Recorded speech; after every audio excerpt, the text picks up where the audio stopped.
Okay, mahigit 1 taon na rin pala simula nung natapos ko itong electric starter natin.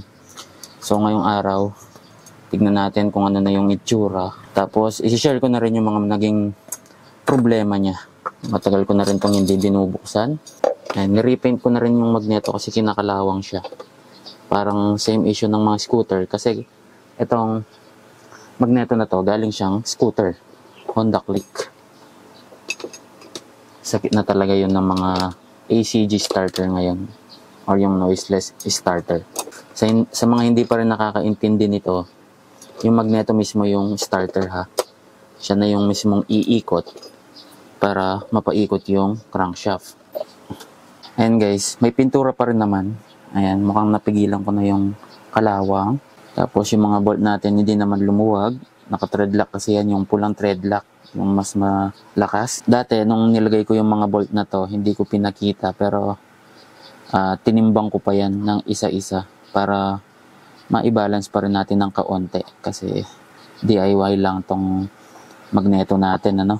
Wala pa namang alog yung mga side bearings natin. So, ayan. Ang naging issue ko pa dito, yung mismong stator, yung bakal ng stator, kinakalawang din.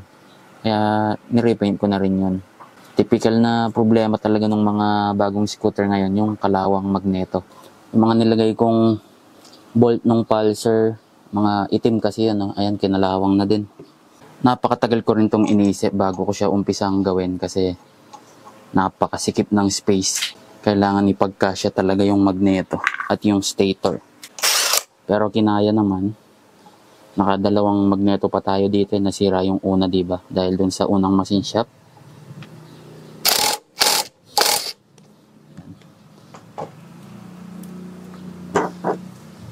Ito yung loob.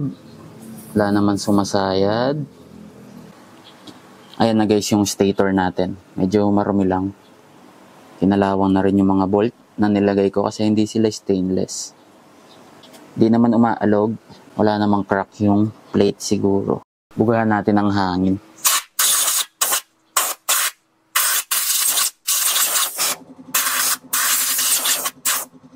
So ayan guys, okay naman pala to. Malinis pa rin naman. Di ganun kadumi. So ibabalik ko na siya. Ayan, chinek ko lang.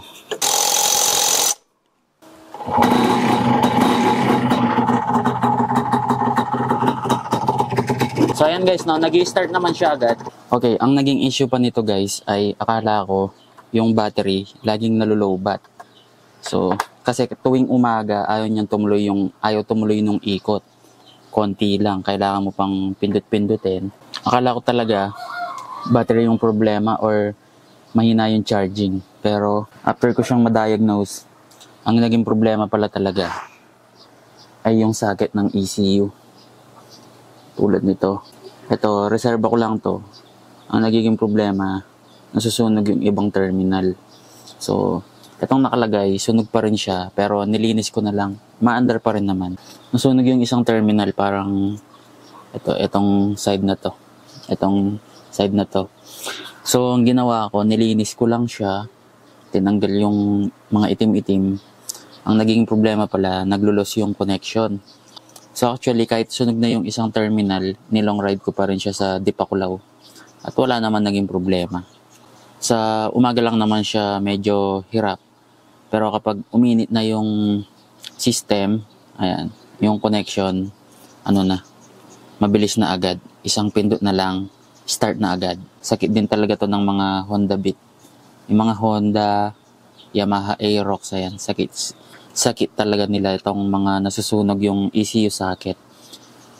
Sa tingin ko dahil lumuluwag yung connection over time. Ayan, kaya tumatalon yung kuryente at nagiinit, ano. So ayun guys, yun lang naman yung mga naging issue. Wala naman problema sa mga relay natin. Yung mga fuse, wala pa rin naman na sunog hanggang ngayon. Awa ng Diyos. Ayan, yung CDI natin, okay pa rin naman. Yung ECU, okay pa rin naman yung charging. Nag-charge pa rin siya, kaya meron akong voltmeter sa manubela para ma-monitor ko yung charging. So halos 200 kilometers rin yung papunta doon sa Dipakulaw. Wala naman naging problema. Tapos guys, dahil binalik ko na yung mga stock parts ng DT125 ko, ibinalik ko na rin yung stock na harness. So inadapt ko na lang siya para mapaandar lahat natin ng mga ilaw at mas matibay din yung wiring ng stock harness ni DT. Hindi tulad nung harness nung Honda Beat na napakalutong. Hindi pwede sa likuan. Napuputol lagi. So yun yung naging problema ko talaga. After ilang weeks, yung wiring napuputol na dun sa part ng may manubela. Ayan, hindi siya pwede sa likuan. Yung stock harness ng stock harness ng Honda Beat. Ayan, original pa yun guys. Malutong. Kasi makakapal yung strands. Yung ECU natin andyan. So, nag-charge pa rin naman siya, nag-i-start pa rin. So, tapos yung CDI nasa itaas niyan ECU. Hindi lang siya kita dito. So, meron pa rin nagtatanong bakit may ECU na at may CDI pa.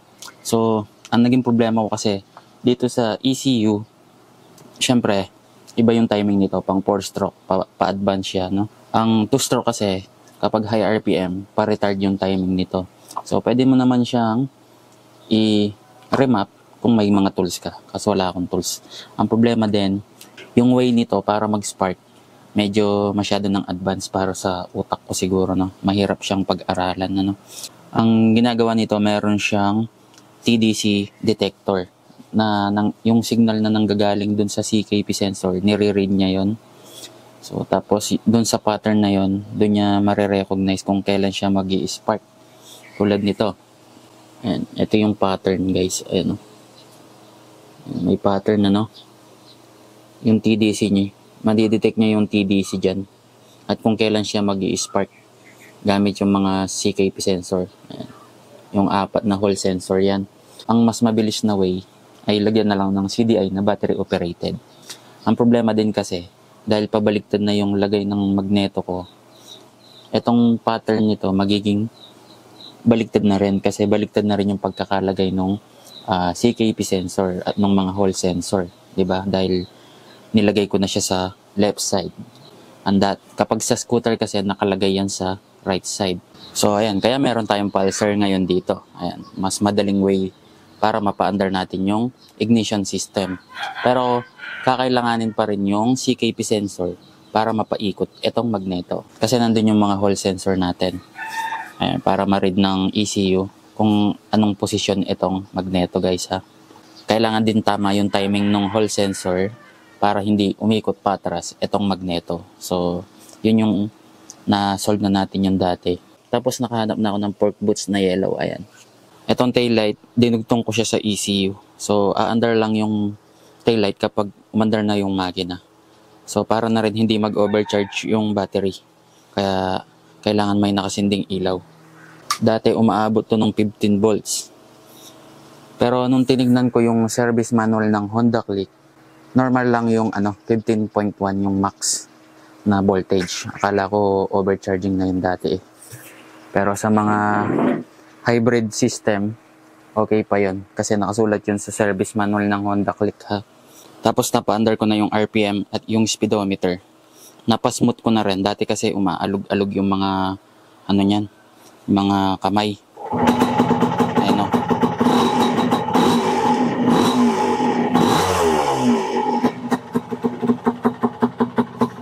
Ayun, aandar lang yung taillight kapag umaandar na yung motor. So ayun guys, yun lang yung mga naging problema ko dito sa DIY na electric starter natin.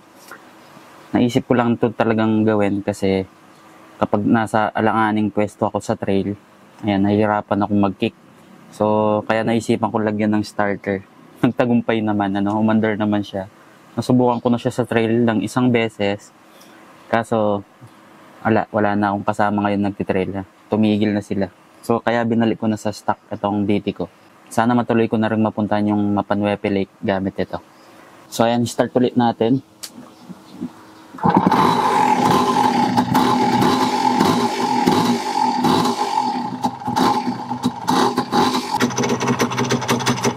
So, ayan mga boss, update lang to sa starter natin. Kung meron kayong mga katanungan, comment lang kayo dito sa ibaba. So, ayan, hanggang dito na lang. Ride safe sa inyong lahat.